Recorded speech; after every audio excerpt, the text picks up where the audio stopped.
Hello friends, welcome back to my channel. V two taste and colours channel నుంచి మీ అందరికీ సంక్రాంతి శుభాకాంక్షలు. ఇవాళ నేను చక్ర పొంగలి ఎలా చేయాలో చేసి చూపిస్తాను. మొట్టమొదటిగా నేను 1 గ్లాసు బియ్యం తీసుకొని దానికి 2.5 గ్లాసులు నీళ్లు పోసుకొని కుక్కర్లో ఉడికించడానికి పెట్టాను. తర్వాత కడాయి తీసుకొని అందులో నెయ్యి వేసి జీడిపప్పుల్ని వేయించడానికి పెట్టాను. కావాలంటే ద్రాక్ష కూడా వేసుకోవచ్చు. ఇప్పుడు బాండీ తీసుకొని 250 గ్రాములు బెల్లం వేసాను. అందులో 1/4 గ్లాస్ వాటర్ వేసేసి బెల్లంని పాకం పడుతున్నాను.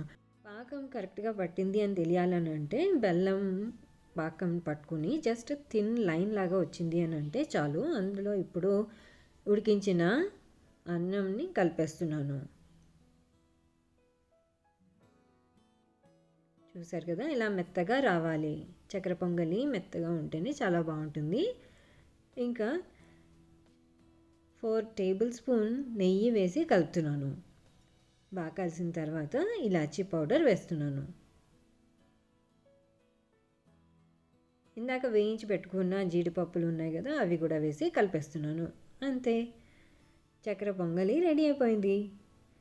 సో నేను చూపించిన పద్ధతిలో మీరు కూడా ఒకసారి ట్రై చేసి చూడండి. నా ఛానల్ చూస్తున్న వ్యూవర్స్ అండ్ సబ్స్క్రైబర్స్ అందరికీ కూడా happy Bhogi and happy Sankranti.